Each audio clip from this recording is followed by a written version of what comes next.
The guttural voice in German cut through the half-open drawing-room door like a sharp blade. Charlotte Graves kept her hands steady on the silver tray, though her heart had begun to beat wildly.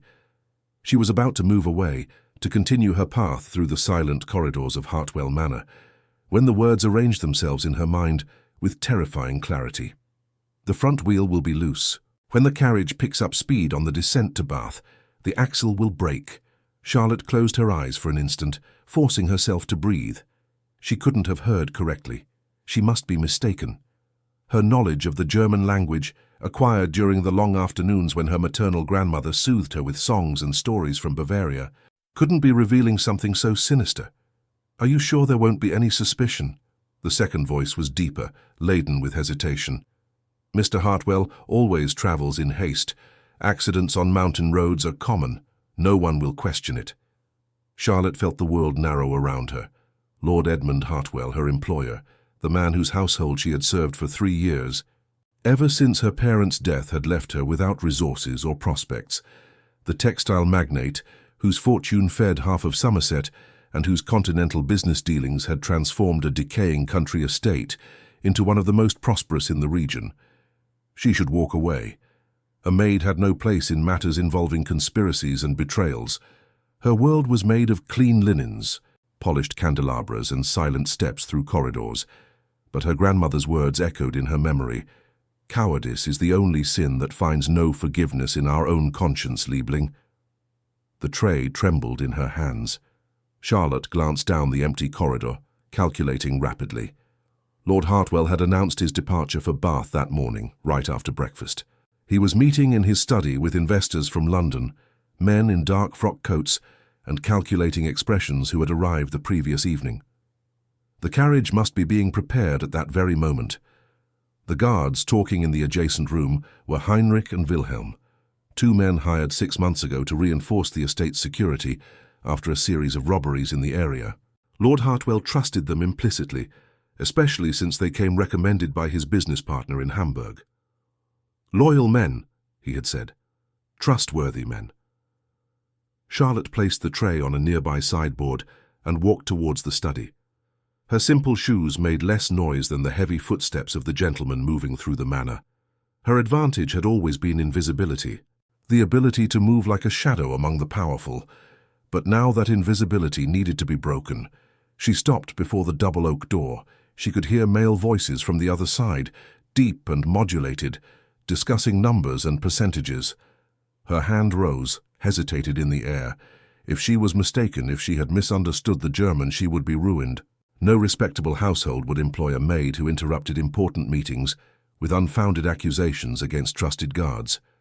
But if she was right and did nothing, she would be sending Lord Hartwell to his death. Charlotte knocked on the door. The silence on the other side was immediate and heavy.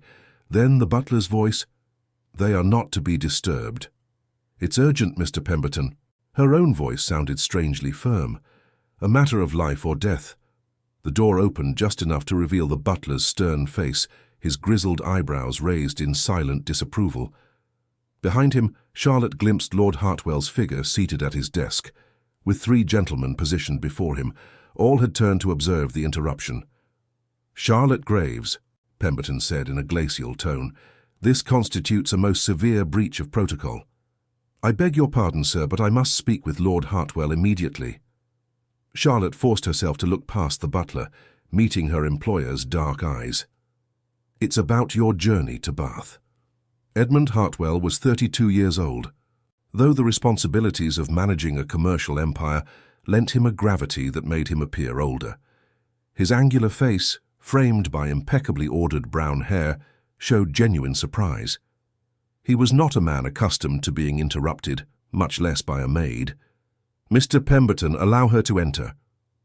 Lord Hartwell's voice possessed that authoritative quality Charlotte had learned to recognize, one that brooked no questioning. The butler stepped aside reluctantly. Charlotte crossed the threshold, aware of the investors' heavy gazes upon her. The room smelled of pipe tobacco and fresh ink. Maps and documents covered the desk. "Gentlemen, grant us a moment." Edmund dismissed the visitors with a gesture. They left in uncomfortable silence, casting curious glances at the young maid, who had dared to interrupt important business. When the door closed, Edmund leaned back in his chair, studying Charlotte with genuine interest for the first time in 3 years. "Well, Charlotte Graves, you have 30 seconds to justify this extraordinary interruption." She took a deep breath. "Your guard, Heinrich, and his companion Wilhelm are planning to sabotage your carriage. They plan to break the front axle during the descent to Bath. They intend to make it look like an accident." The silence that followed seemed to stretch for an eternity. Edmund didn't move, but Charlotte saw something shift in his face, a tension that hadn't been there moments before. "These are extremely serious accusations." His voice remained controlled, but there was steel beneath it. "How did you come by this information?" "I overheard them speaking, sir. In the drawing room, a few minutes ago. They were speaking German." "You understand German?" "My maternal grandmother was from Bavaria, sir. She taught me from childhood." Edmund rose, moving to the window that offered a view of the stables. Charlotte could see the carriage being prepared, the horses being harnessed. Heinrich was there, supervising the work with the efficiency that had earned him his employer's trust. "Why would he do this?" Edmund asked, more to himself. "I have always treated them with generosity." "I don't know, sir, but I heard clearly, and they mentioned that your death would be convenient for someone." Edmund turned sharply. "Did they mention names?" "No, sir, only that the accident wouldn't arouse suspicion."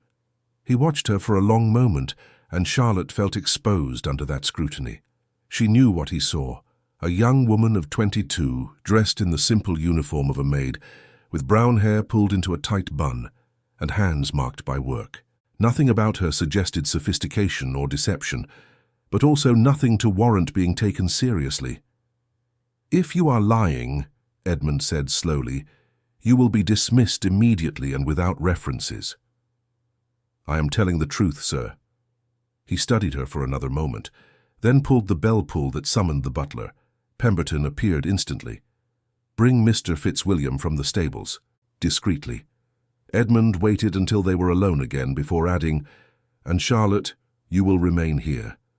If this is real, your life may also be in danger now." It was only then that Charlotte understood the magnitude of what she had done. She had not only risked her employment, but possibly her own safety. If Heinrich and Wilhelm discovered she had denounced them, who would prevent them from silencing her permanently? Edmund must have read the fear on her face, for his expression softened slightly. "You have shown remarkable courage in coming to me. If your information proves correct, you will have my eternal gratitude and my protection." The tension in the study was palpable when Fitzwilliam, the master of the stables, entered through the door. He was a middle-aged man, with broad shoulders shaped by decades of hard work, and a face weathered by the sun. His large, calloused hands respectfully held his hat before his chest. "You sent for me, Lord Hartwell?" His voice carried the characteristic accent of the Somerset lowlands. Edmund motioned for Charlotte to repeat her story. She did so with a firm voice, despite the tremor she felt in her legs. Fitzwilliam listened in silence, his face progressively hardening until his features seemed carved from stone. "Heinrich personally inspected the carriage this morning," he said when Charlotte finished. "He insisted on it, in fact. Said it was a matter of security, given the importance of your lordship's journey." Edmund and Charlotte exchanged a significant look. "I need you to examine the carriage," Edmund ordered, "but with absolute discretion. If there is sabotage, I do not want Heinrich and Wilhelm to suspect we've discovered it. They could be dangerous if cornered." Fitzwilliam nodded gravely. "I will take young Peter with me. The lad is discreet and has a keen eye for mechanics. We'll pretend to be checking the harnesses." When the master of the stables left, Edmund turned to Charlotte. She remained by the door as if awaiting permission to breathe. There was something about her that captured his attention in an unexpected way. Not just the courage of her action, but the contained intelligence in her grey eyes. How many times had he passed her in the corridors without truly seeing her? "Sit down," he said, indicating one of the leather-upholstered chairs before his desk. Charlotte hesitated. "Sir, it wouldn't be appropriate." "At this moment, what I determine to be appropriate is appropriate. Sit down, Charlotte. We need to talk while we wait." She obeyed with the contained grace of one accustomed to making herself small, to occupying the least possible space. Edmund poured 2 glasses of sherry from a crystal decanter and offered one to her. Charlotte looked at the drink as if it were an artifact from another world. "I don't usually drink while on duty, sir, and I don't usually have my life threatened by my own guards. I believe we are both in uncharted territory." He raised his own glass. "2 extraordinary days." Charlotte accepted the sherry with trembling fingers and took a small sip. The amber liquid burned its way down her throat, but brought with it a warmth that partially alleviated the icy terror that had settled in her chest. "Tell me about your grandmother," Edmund said, leaning back in his chair. He needed to keep her talking, both to distract her from her fear and to better understand who this woman was who had burst into his study with impossible accusations. Charlotte blinked, surprised by the change of subject. "My grandmother, sir? You said she was from Bavaria. How did she come to be in England?" "She was a lady-in-waiting to a German countess who married an English nobleman," Charlotte explained, her voice softening with the memory. "When my grandfather, who was the estate manager, asked her to marry him, the countess gave them her blessing and a small dowry. My mother was born here, but grandmother never entirely abandoned her roots. She spoke German with me when we were alone, told me stories of the Alps, and taught me songs her own mother had taught her." "And your parents?" Charlotte's expression grew somber. "Typhoid fever took them 3 years ago, within weeks of each other. My father was a parish clerk in Wiltshire. There wasn't much to inherit, and certainly not enough to keep up appearances. Mrs. Pemberton, who was a distant cousin of my mother's, secured this position for me." Edmund observed her with renewed interest. The daughter of a parish clerk. That explained her erect posture, her careful diction. She had been educated above her current station, which made her fall even harder. How many maids in his household hid similar stories of respectable families ruined by death or ill fortune? "You must miss them terribly." "Every day, sir." Charlotte looked down at her own hands. "But longing is a luxury I cannot often afford. Work helps to keep it at bay." Before Edmund could respond, the door opened abruptly. Fitzwilliam entered, his grim face confirming their worst fears. Behind him, young Peter carried something wrapped in oilcloth. "Miss Graves was correct," Fitzwilliam said bluntly. "The front right wheel has been sabotaged with diabolical precision. See, sir." Peter deposited the bundle on the desk and opened it, revealing a wooden axle. Edmund leaned in to examine it. Even to his inexperienced eyes, the sabotage was evident. Fine, deliberate cuts had been made in the wood, hidden under a layer of oil and dirt to resemble natural cracks. Under pressure and movement, the axle would inevitably break. "This was done by someone who knows carriages well," Fitzwilliam continued.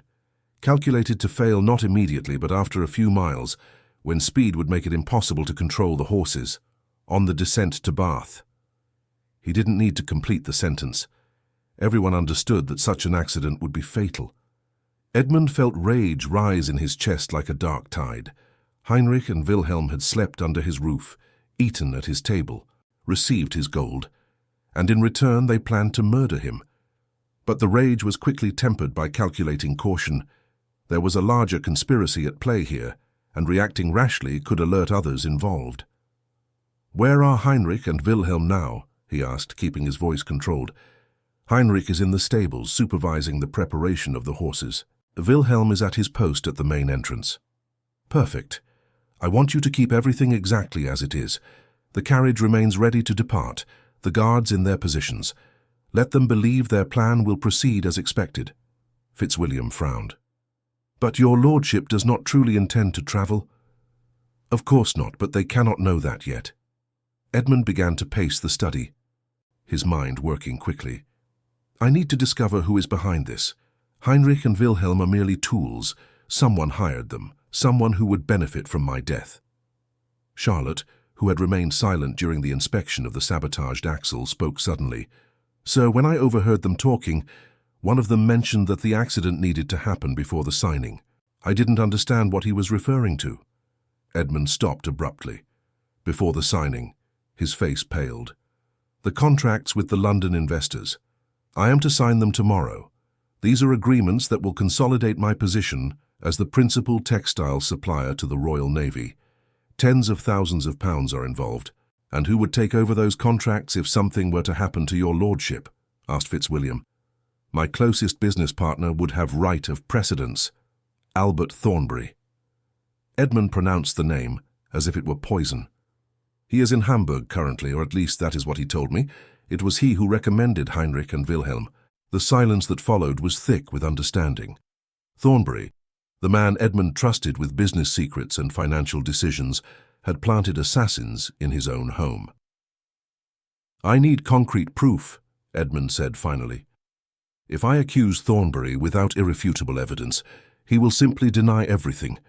Heinrich and Wilhelm will disappear, and I will be left looking like a paranoid." "So what do you suggest, sir?" asked Fitzwilliam. Edmund looked at Charlotte, who was waiting with her hands clasped in her lap, her face pale but determined. An idea began to form in his mind, dangerous but potentially decisive. "Charlotte, you said you understand German fluently." "Yes, sir." "Then I need you to do something extraordinarily brave for me. I need you to overhear another conversation." Charlotte raised her chin, and Edmund saw in that simple gesture a strength he had never suspected existed. "Tell me what you need, sir, and it shall be done." Night had fallen over Hartwell Manor when Charlotte silently descended the service stairs that led to the guards' quarters. Her heart beat fiercely against her ribs, each beat echoing in her ears like war drums. Edmund had devised a risky plan. She needed to find written evidence of the conspiracy, some correspondence between Heinrich, Wilhelm, and Thornbury that would unequivocally prove the business partners' involvement. Edmund's words still resonated in her mind. "You are the only person I can completely trust at this moment, Charlotte. And your invisibility is our greatest advantage. Servants have always been transparent to Heinrich and Wilhelm." She carried a tray with bottles of beer and bread and cheese, a simple pretext should she be intercepted. Everyone knew that the guards often requested meals in their quarters. But Charlotte's hands trembled slightly as she held the tray, and she forced herself to breathe deeply. She needed to appear natural, ordinary, unremarkable. The back corridor was lit only by spaced lanterns, creating pockets of shadow between faint circles of yellowish light. Charlotte could hear male voices coming from the kitchen, where the other servants were finishing cleaning after dinner. The normalcy of those sounds contrasted violently with the extraordinary mission she had accepted. Heinrich and Wilhelm's quarters were in a separate wing near the stables. Edmund had confirmed through Fitzwilliam that both would be occupied at that hour. Heinrich was supervising the night watch, and Wilhelm had been sent to the village with an urgent message, a task specifically fabricated to keep him absent. Charlotte stopped before the door, her heart now beating so loudly she feared it could be heard. She glanced quickly around before testing the doorknob. It was unlocked. The guards, confident in their privileged position in the house, saw no need to lock their quarters. The door opened with a soft creak that seemed terrifying in the silence. Charlotte entered quickly, closing the door behind her. The room was Spartan but comfortable, with 2 narrow beds, a shared wardrobe, a small table by the window, and a chest of drawers.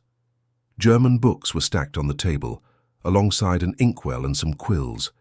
Her hands trembled as she began to search, aware that every second increased the risk of being discovered. She carefully opened the drawers of the chest of drawers, finding only neatly folded clothes. She checked under the mattresses, behind the wardrobe, in all the obvious hiding places she could imagine. Nothing. Frustration began to seep through the fear. Perhaps Heinrich and Wilhelm were cautious enough not to keep evidence nearby. Perhaps this entire mission was in vain and Edmund would need to find another way to prove Thornbury's betrayal. It was then that her eyes landed on the books on the table. One of them was slightly askew, as if it had been handled recently. Charlotte approached and picked up the volume. It was a German edition of Goethe's poems, with a leather cover worn from use. She opened it, quickly leafing through the pages, and then her heart leaped. Between the central pages there were several folded letters. With trembling hands, Charlotte removed them and began to read in the faint light of the lantern burning on the table. The first letter was from Thornbury, his elegant handwriting unmistakable. Edmund had previously shown her examples of his writing. The words were carefully veiled, but their meaning was clear to anyone who knew what to look for. The situation must be resolved before the 23rd. The obstacle needs to be removed in a way that doesn't raise suspicions.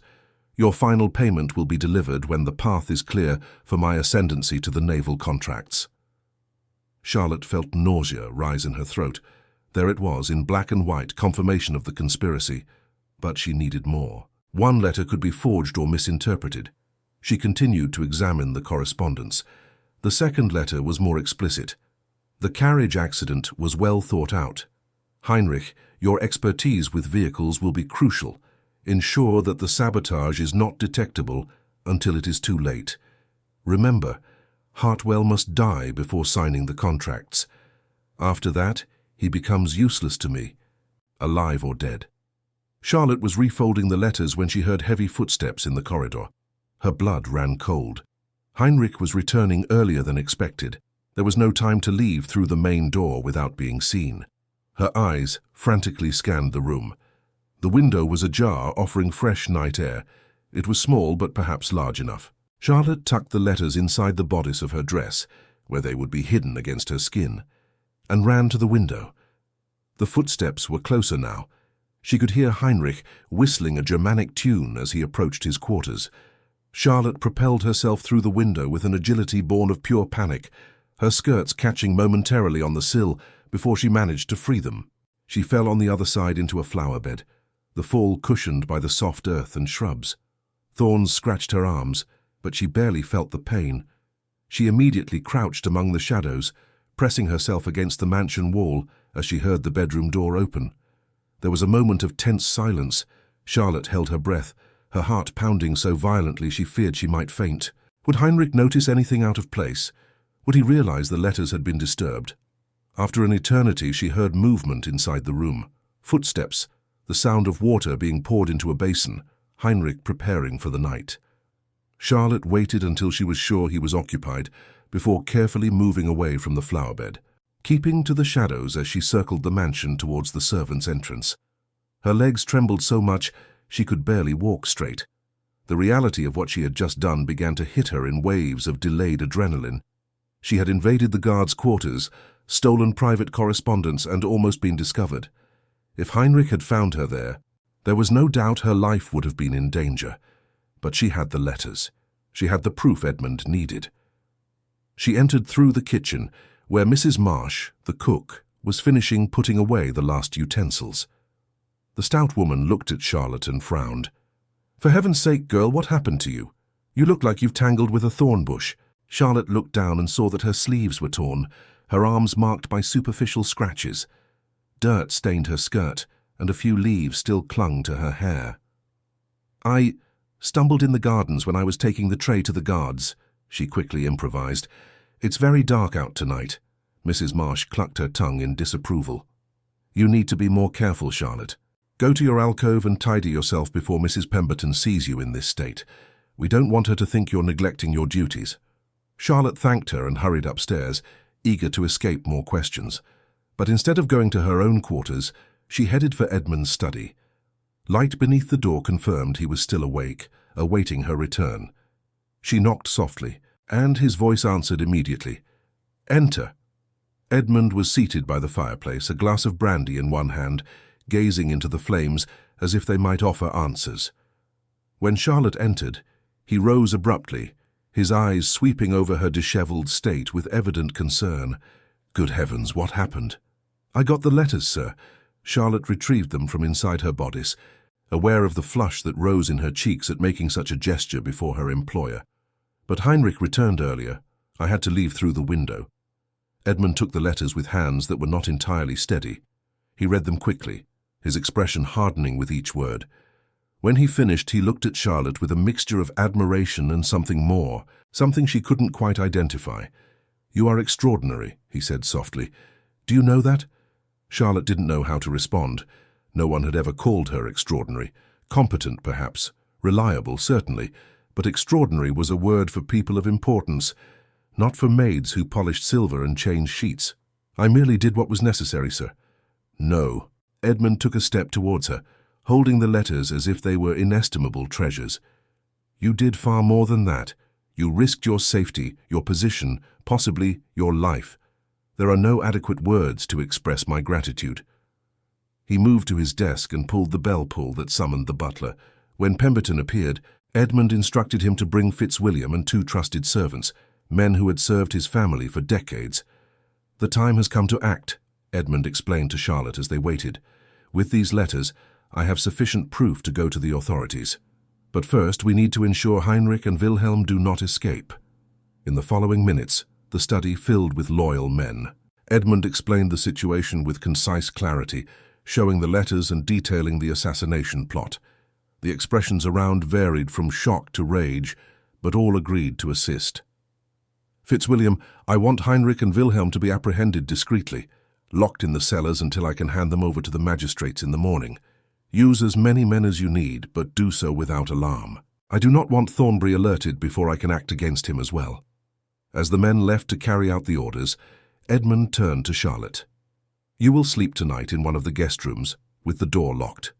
You will not return to the servants' quarters until Heinrich and Wilhelm are in custody." "Sir, that wouldn't be appropriate." "Charlotte." His voice was firm but gentle. "So you saved my life today. I will allow myself the liberty of ignoring protocol if it means ensuring your safety." And then he did something completely unexpected. He took her hand, still smudged with dirt and stained with blood from the scratches, and kissed it gently. The gesture was chaste but laden with meaning, a recognition that transcended the social barriers between them. "Thank you," he said simply. "From the bottom of my heart, thank you." Morning broke over Hartwell Manor with deceptive clarity, the sky washed clean by the night's rain, promising a bright day that contrasted violently with the darkness of recent events. Charlotte awoke in the guest room where Edmund had insisted she spend the night, momentarily disoriented by the softness of the mattress and the quality of the linen sheets against her skin. Maids did not sleep in beds like this, with green velvet curtains and porcelain bed warmers still warm at the foot. She rose quickly, aware that she was late for her morning duties, but when she opened the door she found Fitzwilliam awaiting her in the corridor, his face still marked by the tension of the previous night. "Lord Hartwell requests your presence in the study, Miss Graves, immediately." The address of Miss, instead of simply Charlotte, did not go unnoticed. Something had changed during the night, a subtle but perceptible alteration in the way the master of the stables looked at her. There was respect there, the kind of regard reserved for someone of importance. Charlotte followed him through the still silent corridors, where only a few servants were beginning to prepare the house for the day. No one commented on her presence in the noble quarters, though she caught curious glances from the other maids. News travelled quickly among the servants, and no doubt everyone already knew that something extraordinary had occurred. Edmund's study smelled of strong coffee and candle wax. He stood by the window, still wearing the same clothes as the previous day, as if he hadn't slept. When Charlotte entered, he turned and she saw the fatigue etched beneath his eyes. But there was also something more, a contained energy that suggested victory. "Heinrich and Wilhelm are in custody," he said without preamble. "They were apprehended in the early hours of the morning without incident. Fitzwilliam and his men executed the task perfectly. At this moment, they are locked in the cellars, awaiting the arrival of the magistrates." Charlotte felt relief flood her body. Did they confess? Wilhelm broke almost immediately when confronted with the letters. Heinrich remained silent, but his guilt is beyond any doubt. Both will be formally charged with conspiracy to murder. Edmund paused, his fingers lightly drumming on the window ledge. "But that is not all. We need to discuss what we will do about Thornbury." He gestured for Charlotte to sit, serving her a cup of coffee from a silver tray. The gesture was so natural that she almost protested, remembering her position. But something in Edmund's gaze stopped her. There was a determination there that brooked no argument. "Thornbury believes his plan succeeded," Edmund continued, leaning back against the desk. "There's no way he could have received news of its failure yet." According to Wilhelm, their communication was through coded correspondence delivered by hired messengers. The next messenger wasn't due to arrive until tomorrow. Charlotte took a sip of the coffee, the bitter liquid helping her to order her thoughts. "So we have a day's advantage." "Precisely, and I intend to use it wisely." Edmund picked up a letter from his desk and handed it to Charlotte.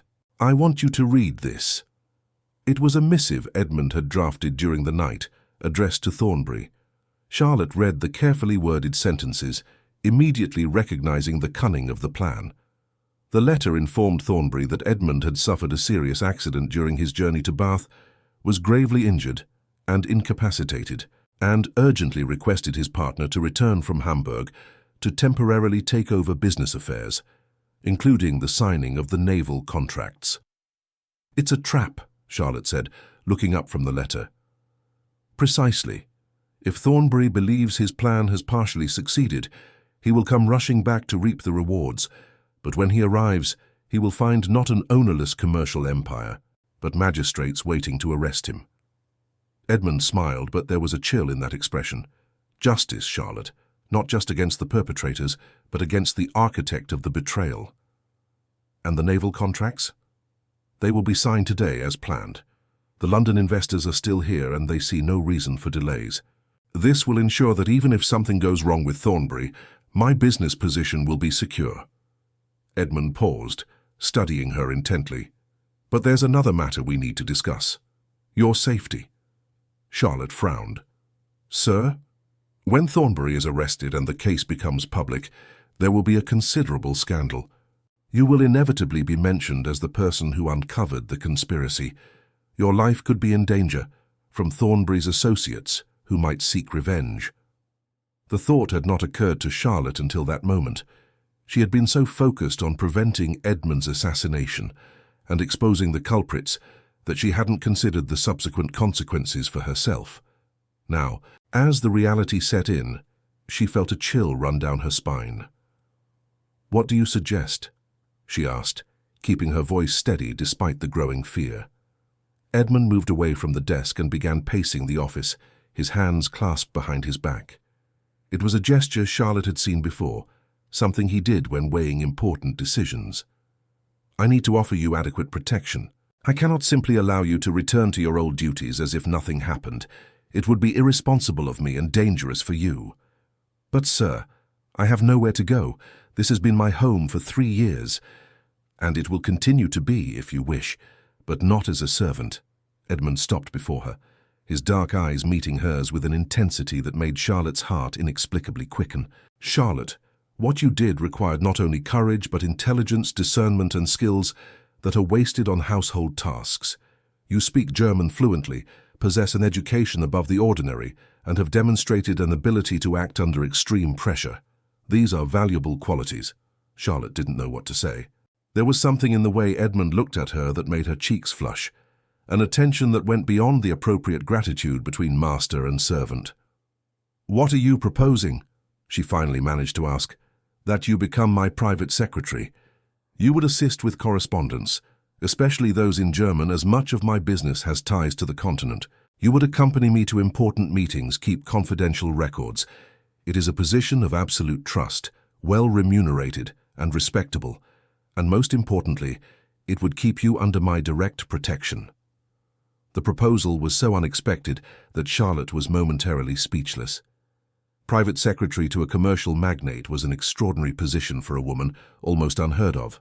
It would bring not only financial security, but also a social status far superior to that of a servant. "Sir, I don't know what to say. It's immense generosity, but people will talk. A young woman in such a position, close to a single gentleman." "Let them talk." Edmund smiled, and this time there was genuine warmth in his expression. "I've learned in the last 24 hours that true worth has nothing to do with birth or social standing. You have proven yourself more loyal and capable than men I considered my equals. I refuse to let social conventions dictate how I reward such loyalty." Charlotte felt tears prick her eyes, though she fought to hold them back.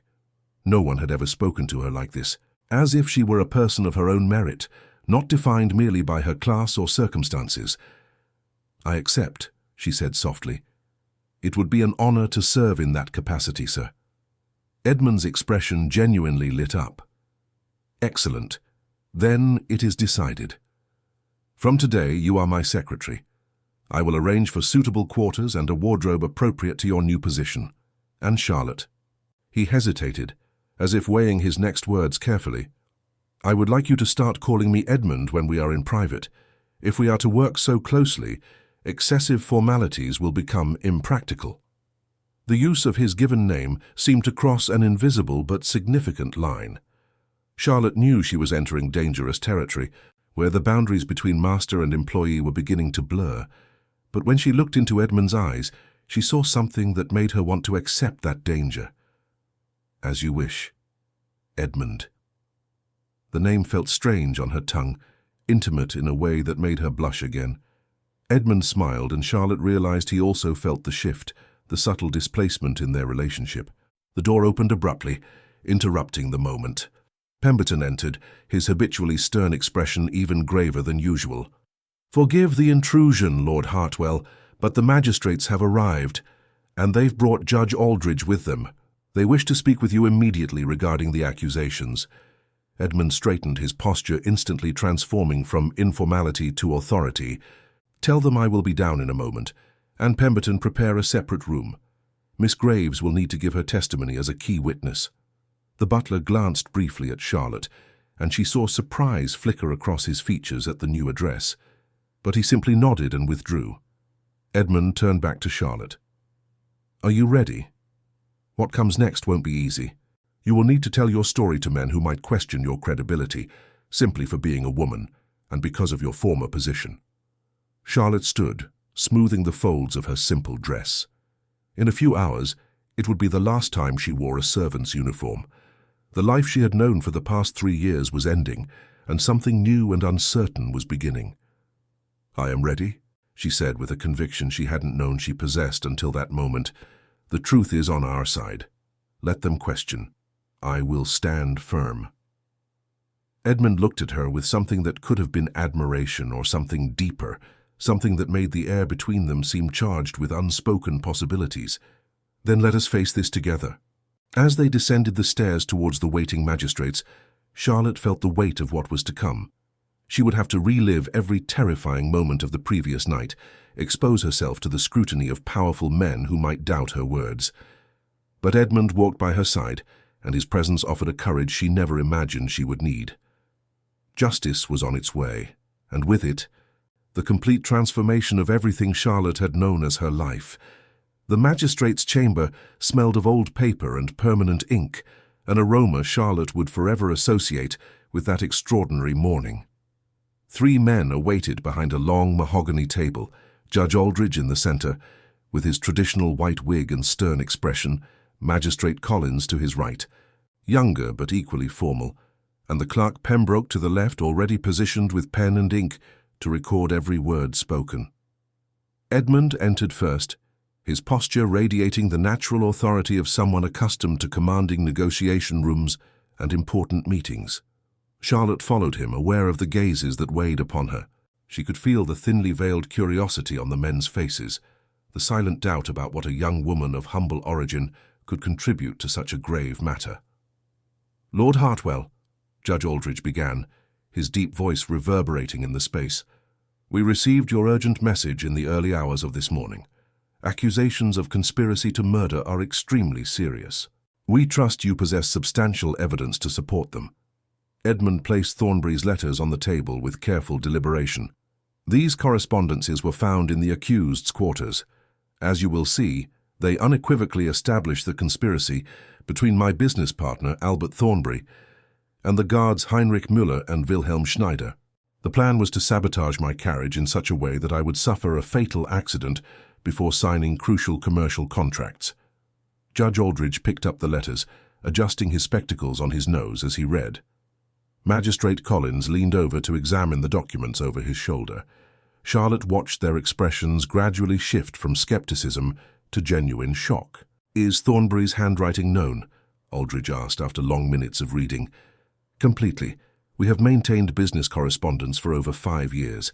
I have dozens of his letters in my archives that can serve for comparison. Furthermore, Wilhelm Schneider confessed fully when confronted with this evidence during the early hours of the morning." "And the second accused?" "Heinrich Müller.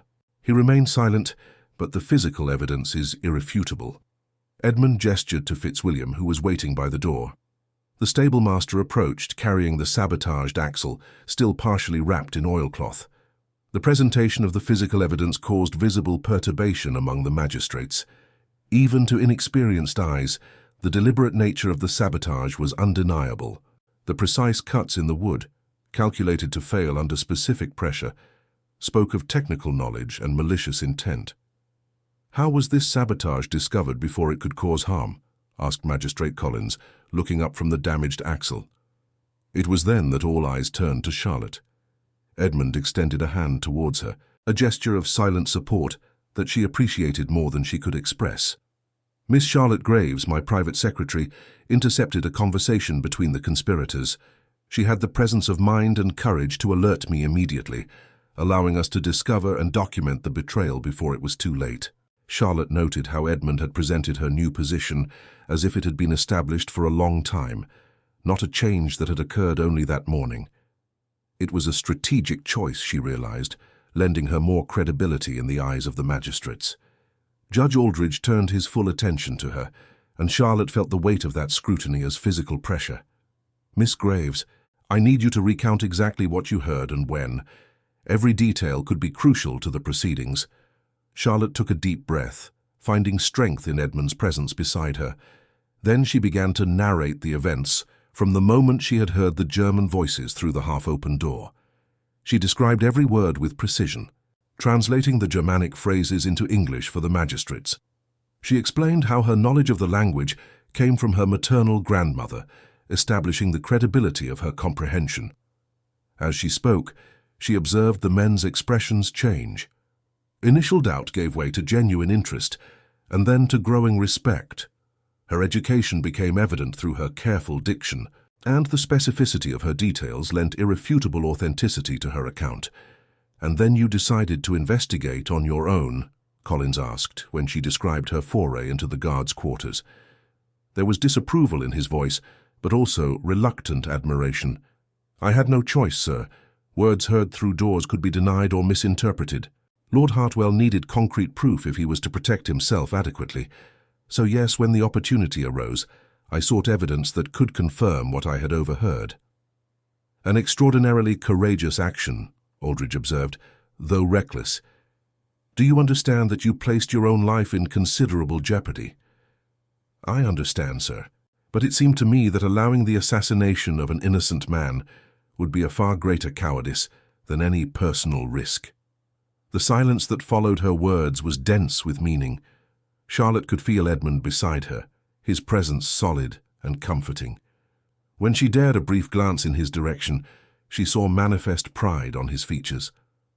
"Miss Graves," Aldridge said finally, his voice softer than before, "your courage and intelligence are commendable. This court accepts your testimony as legitimate and crucial to the case."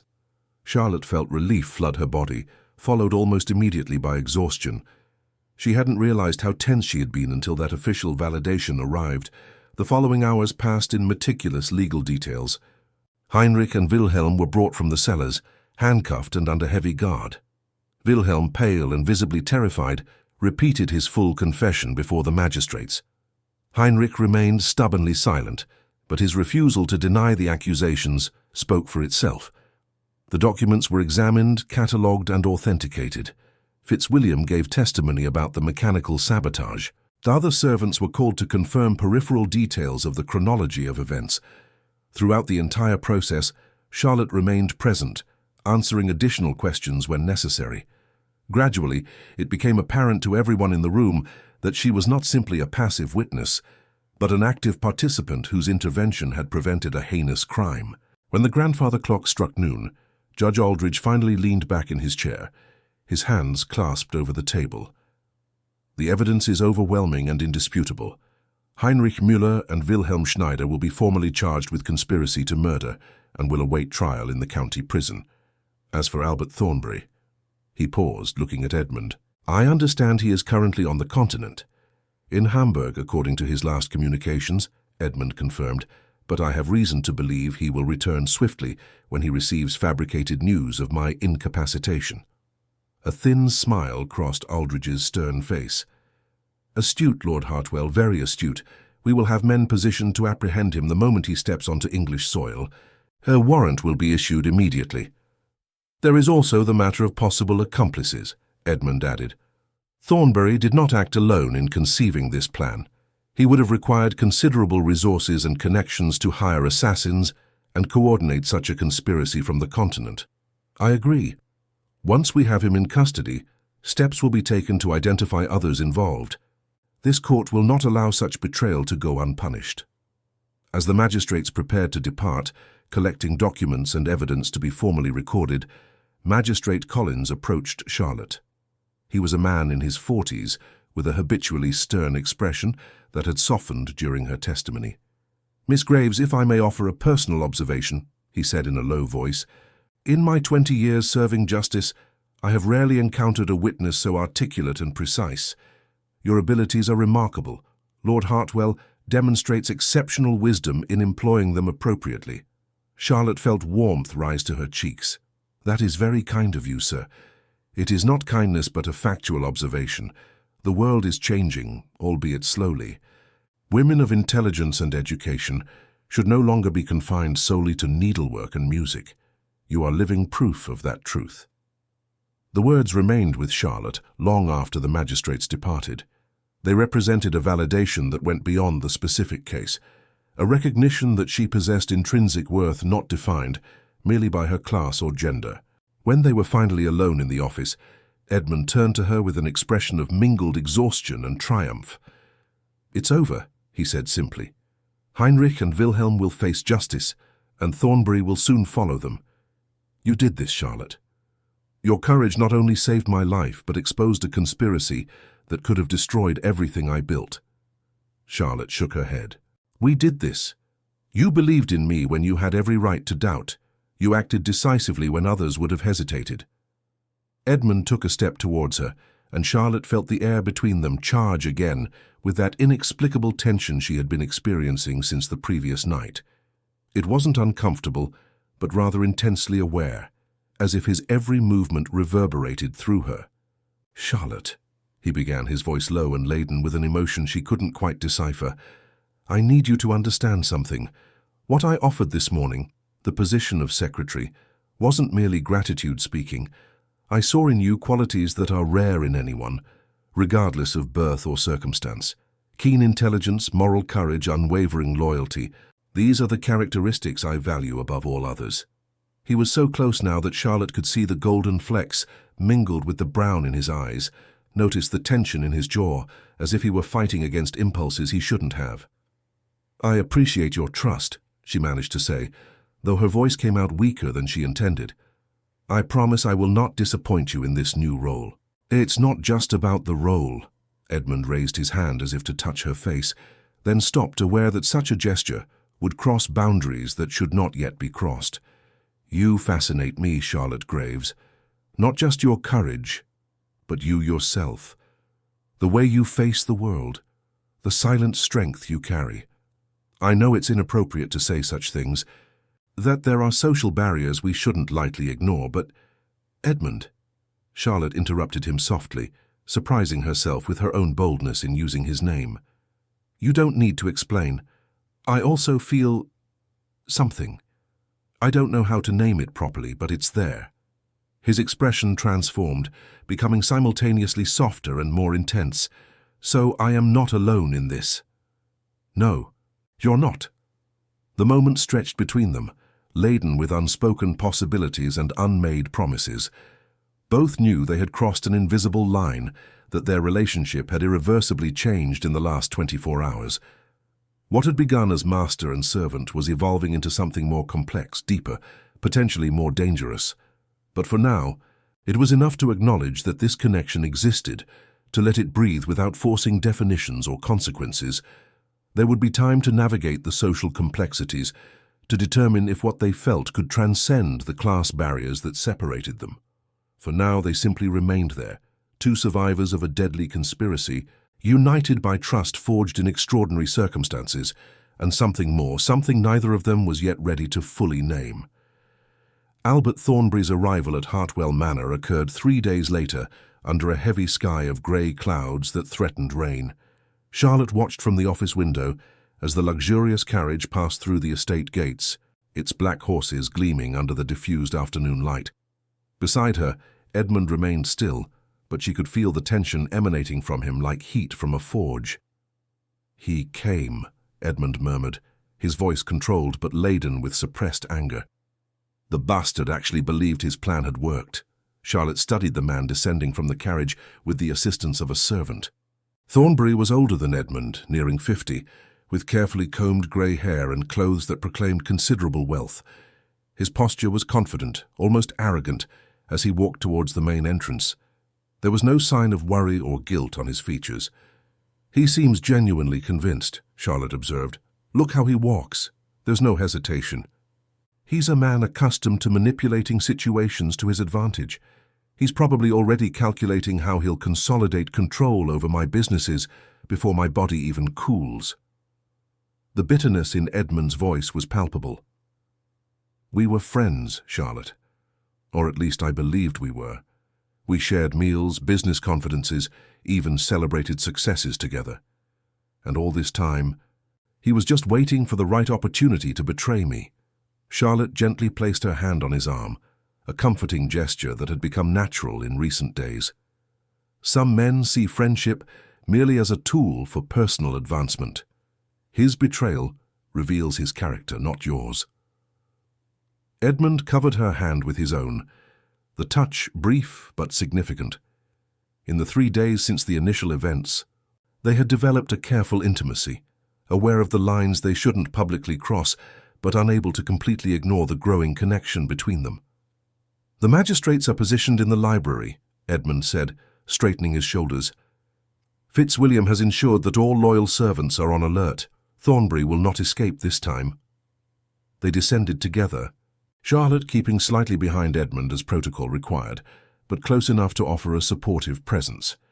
The entrance hall was silent, the tension palpable among the waiting servants. Pemberton, now fully aware of the conspiracy, maintained his perfectly neutral expression as he received the visitor. "Mr. Thornbury," the butler greeted with formal courtesy. "Lord Hartwell awaits you." Thornbury looked around the vestibule, his eyes searching for signs of the accident he believed had occurred. Charlotte saw confusion cross his features when he found no mourning servants or atmosphere of tragedy. "Where is Hartwell?" he demanded, his voice carrying its usual authority. "The message I received indicated grave, possibly fatal injuries. Why is the house not in proper mourning?" It was then that Edmund appeared at the top of the staircase, perfectly healthy and impeccably dressed. He descended slowly, each step deliberate, his eyes fixed on Thornbury with an intensity that made the air seem charged. The transformation in Thornbury's expression was instantaneous and revealing. The blood drained from his face, leaving him pale as parchment. His eyes widened, and Charlotte saw the exact moment comprehension and panic set in. "Edmund," he managed to say, his voice failing, "you are." But the message said. "It said what you wanted to hear, Albert." Edmund stopped a few feet away, his voice cutting like a blade. "That your plan had worked, that I was incapacitated or dead, leaving the way clear for you to steal everything I had built." Thornbury instinctively recoiled, his eyes frantically scanning the vestibule like a cornered animal seeking escape. "I don't know what you're talking about. What absurd accusations are these?" "Absurd," Edmund laughed, but there was no humor in the sound. "We have your letters, Albert. Detailed instructions for Heinrich and Wilhelm on how to sabotage my carriage. Promises of payment once I was dead. Even a full confession from one of your hired assassins." The denial died on Thornbury's lips as the library doors opened, revealing Judge Aldridge and Magistrate Collins, flanked by 4 armed officers. The trap had been executed perfectly, leaving no possibility of escape. "Albert Thornbury," Aldridge declared with the grave voice of judicial authority, "you are under arrest for conspiracy to murder, criminal sabotage, and commercial treason. You will be taken immediately to the county prison to await formal trial." "This is ridiculous." Thornbury tried to muster indignation, but his voice trembled. "Edmund, surely there's some misunderstanding. We've been partners for years, friends." "We were," Edmund corrected coldly. "Until you decided my death was worth more than my friendship. The naval contracts, Albert, were they worth so much? Enough to order my assassination?" Thornbury looked around desperately, searching for allies that didn't exist.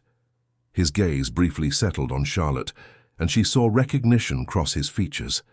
Evidently even isolated in Hamburg, he had received information about the witness who had destroyed his plans. "You," he said with sudden venom, pointing at Charlotte. An interfering servant ruined everything, if not for your interference, if not for the courage of Miss Graves, Aldridge interrupted severely. You would be on trial for accomplished murder, not merely conspiracy. I suggest you measure your words carefully. The officers moved to apprehend Thornbury, but he fought against them with desperate fury. You don't understand, he shouted at Edmund. Those contracts were rightfully mine. I worked just as hard as you to establish the connections. But it was always Edmund Hartwell who received the credit, the recognition. You with your title and your social advantages, while I remained in the shadows as a mere business partner. The explosive confession filled the vestibule with raw truth. Charlotte felt almost pity for the man, understanding how years of accumulated resentment had completely poisoned his character. But pity did not change the gravity of his actions. So it was envy, Edmund said softly, almost to himself. All this time, you smiled while plotting my destruction because you couldn't bear to see my success. It wasn't just envy. Thornbury's composure completely crumbled. It was justice. You were born with everything, while I had to fight for every pound, every contact, every opportunity. And even then you always stayed ahead. Well, no more. If I cannot have what I deserve through merit, I will take it by other means. Take him away, Aldridge ordered with evident disgust. I have heard enough confessions. The officers dragged Thornbury out, his protests becoming incoherent as he was forced into a waiting prison carriage. Charlotte watched through the window as the vehicle departed, taking with it the architect of a conspiracy that had almost cost Edmund his life. When silence returned to the vestibule, Edmund suddenly appeared exhausted. The tension that had sustained him during the confrontation drained away, leaving him visibly affected. Charlotte instinctively approached, her presence offering silent support. It's truly over now, he said, more to himself than to her. All the conspirators are in custody. The threat has passed. How do you feel? Charlotte asked softly. Edmund looked at her and there was genuine pain in his eyes. Betrayed, deceived, questioning how many others around me hide knives behind friendly smiles. He paused, then added more softly, and deeply grateful to have at least one person I can completely trust. The look they exchanged contained unspoken volumes. In the days since the conspiracy's discovery, they had spent hours working together, Charlotte gradually taking on her new responsibilities as secretary while assisting with the legal documentation of the case. During that time, the connection between them had deepened in ways that transcended simple gratitude or professional admiration. Edmund, Charlotte began hesitantly, aware that Pemberton and other servants were still present. Perhaps you should rest. These past few days have been grueling. He nodded, but did not move immediately. He seemed to anchor himself in her presence, as if Charlotte were the only fixed point in a world that had revealed betrayal where he had expected loyalty. Judge Aldridge approached, interrupting the moment. Lord Hartwell, I will require your formal testimony in the coming days. Thornbury's trial will be expedited given the abundance of evidence. I expect a conclusion within a few weeks. I will be available when needed, Edmund replied, regaining his composure. And Miss Graves also, I presume? Without a doubt. Your testimony will be crucial. Aldridge turned to Charlotte with a respect he had not initially shown. Miss Graves, the court officially recognizes your exceptional contribution to justice. It is rare to find such courage and presence of mind. When the magistrates finally departed, taking with them piles of documents and evidence, Hartwell Manor seemed to exhale collectively. Servants returned to their duties, the buzz of excited conversations echoing through the corridors as they discussed the extraordinary events. Charlotte and Edmund remained in the study, the closed door offering much-needed privacy. He poured 2 glasses of sherry, a ritual that had become familiar between them, and they sat by the fireplace where low flames offered warmth against the afternoon chill. I need to tell you something, Edmund began after long minutes of contemplative silence. These days working alongside you, observing your intelligence and determination, have confirmed something I began to suspect the night you saved my life. Charlotte felt her heart quicken, intuiting that they were about to cross another invisible boundary in their relationship. You fascinate me, Charlotte Graves, he continued, his voice low but intense. Not just your courage, but everything about you. The way you think, how you observe details others ignore, how you maintain grace under pressure. I know our social difference makes this complicated, potentially impossible, but I can no longer pretend I don't feel something profound when I am in your presence." Charlotte set her glass aside with slightly trembling hands. "Edmund, I feel it too, but you are right about the complications. The world will not look kindly upon a lord who shows romantic interest in someone of my background. The world also didn't expect a maid to expose a murderous conspiracy and save the life of a commercial magnate," he countered with a gentle smile. "Perhaps it's time to challenge some social expectations." He extended his hand, and Charlotte accepted it without hesitation. The touch was simple but laden with unvoiced promises, a mutual acknowledgement of feelings that had grown in extraordinary circumstances. "I will make no hasty promises," Edmund said, his fingers intertwining with hers, "but I want to explore what exists between us, to discover if this connection can flourish beyond gratitude and mutual admiration. Would you be willing to try?" Charlotte looked into his eyes, seeing sincerity and vulnerability that Edmund rarely showed. She knew the risks, the almost insurmountable social barriers, the judgments they would face. But she also knew that opportunities like this rarely appeared in life. "Yes," she replied simply, "I am willing." Albert Thornbury's trial became the most talked-about social scandal in Somerset and beyond. For 3 weeks, aristocratic drawing rooms buzzed with whispers of betrayal, conspiracy, and the extraordinary maid who had uncovered it all. Charlotte found herself unexpectedly at the center of this social storm, her name circulating in circles she had never imagined reaching. The courtroom was packed on the day of the final sentencing. Charlotte sat in the front row, Edmund beside her in a public display of support that did not go unnoticed by observers. She could feel the curious gazes, some admiring, others disapproving, all trying to decipher the exact nature of the relationship between the magnate and his secretary. Judge Aldridge delivered the sentence with gravity, appropriate to the magnitude of the crime. "Albert Thornbury, this court finds you guilty of conspiracy to murder, criminal sabotage, and commercial treason.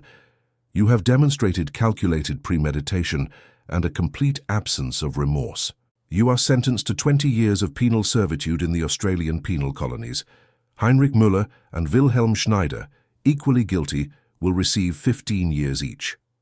Charlotte watched Thornbury receive his sentence with a stony expression, all arrogance finally stripped away. As the guards led him out of the room, he did not look towards Edmund or Charlotte. It was as if he had already ceased to exist for himself, a man whose ambitions had destroyed not only his intended targets, but his own life. Outside the courtroom, Edmund and Charlotte were immediately surrounded by journalists and onlookers. Questions flew from all directions, but Edmund raised a hand to silence them. "Justice has been served today," he declared with a firm voice. "I thank the magistrates for their diligence, and Miss Graves for her extraordinary courage. Now, if you will allow us, we would like to return to what truly matters, rebuilding trust and moving forward." The carriage that took them back to Hartwell Manor was comfortable but modest, Edmund having foregone unnecessary ostentation since the recent events. During the journey, they remained in contemplative silence, processing the final closure of a traumatic chapter. It was only when they passed through the estate gates that Edmund finally spoke. "How do you feel?" Charlotte considered the question carefully. "Relieved, but also strangely empty. I spent weeks preparing for this moment, and now that it has arrived, I don't know exactly what to do with this sense of conclusion." "I understand perfectly." Edmund looked out the window at the familiar gardens that had been the scene of so much drama. "It's as if we've lived entire months condensed into just a few weeks. Now normality seems almost anticlimactic." But normality, Charlotte would soon discover, was far from monotonous. Her new position as Edmund's secretary proved fascinating and challenging. She spent hours assisting with business correspondence, translating German documents, organizing contracts, and participating in important meetings. Edmund entrusted her with increasing responsibilities, valuing her opinions in significant commercial decisions. Local society, however, watched with a mixture of curiosity and subdued scandal. A young woman in such close proximity to a single gentleman defied established conventions. Charlotte felt the stares at social events she occasionally accompanied Edmund to, heard the ill-disguised whispers as she passed. One afternoon, 3 months after the trial, Edmund called her to the study with an unusually serious expression. Charlotte entered to find him by the window, holding a letter with a family crest that she recognized as belonging to his mother, the Dowager Countess of Hartwell. "My mother requests that I visit her in Bath," he said without preamble, "and she specifically asks to meet you." Charlotte's heart tightened. The Countess was a formidable figure in society, known for her high standards and traditional views on proper conduct. Her judgment could easily destroy the delicate arrangement Charlotte and Edmund had built. "Is she displeased with our situation?" Charlotte asked, keeping her voice steady despite her apprehension. Edmund turned to face her. "Actually, she expresses curiosity. I've read this letter 3 times trying to detect veiled disapproval, but she seems genuinely interested in meeting the woman who saved her son's life and became his closest confidant." The journey to Bath was marked by Charlotte's growing nervousness.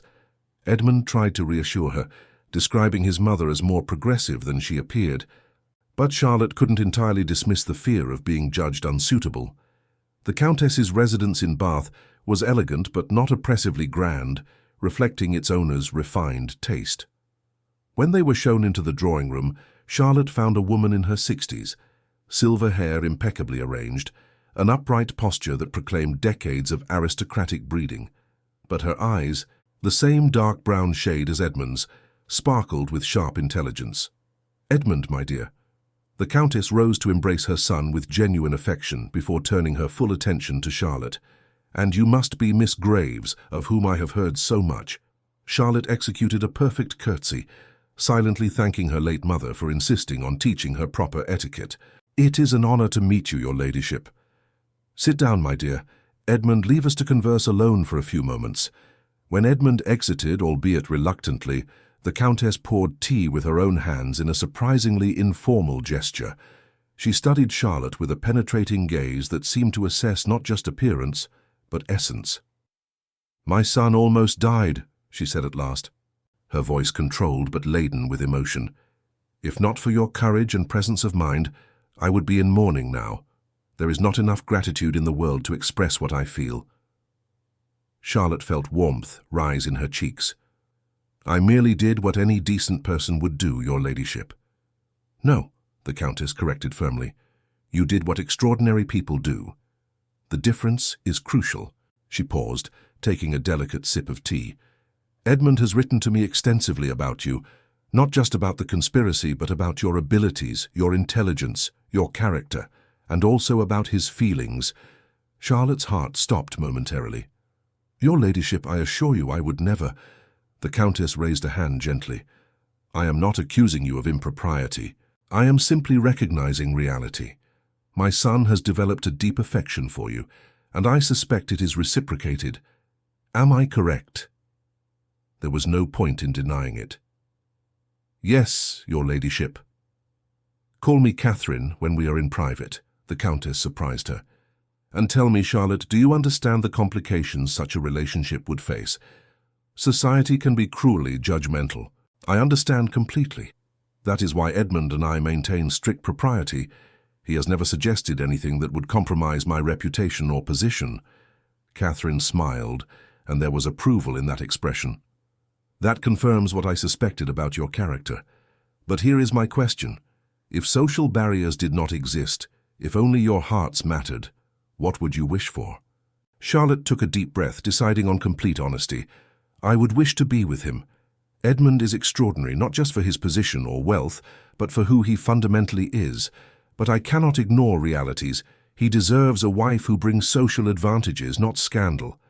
"My dear girl," Catherine said softly, "you saved my son's life, earned the respect of magistrates, and proved to possess more courage than many ladies born into the aristocracy.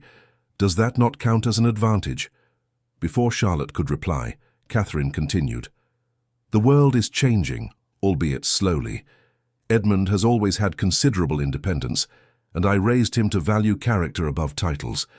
If you both wish to explore this mutual feeling, you have my blessing. You will face challenges, certainly, but together you seem capable of overcoming much." The words were so unexpected that Charlotte felt tears prick her eyes. She had prepared herself for rejection, to be told she should maintain appropriate distance. Receiving approval instead felt almost surreal. When Edmund returned to the drawing room, he found the two women conversing animatedly about German literature, Charlotte translating passages of Goethe that the Countess had unsuccessfully tried to read. The scene of mutual comfort made something tighten in his chest. Later, as they left Bath, Edmund held Charlotte's hand in the privacy of the carriage. "My mother liked you immensely. She told me I would be a fool to let social conventions dictate my future." Charlotte intertwined her fingers with his. "She is remarkable. Nothing like I feared." "Then perhaps we can stop fearing the judgment of others so much," Edmund suggested gently. "I'm not proposing we ignore propriety completely, but perhaps we can be more honest about our feelings." Charlotte looked into his eyes,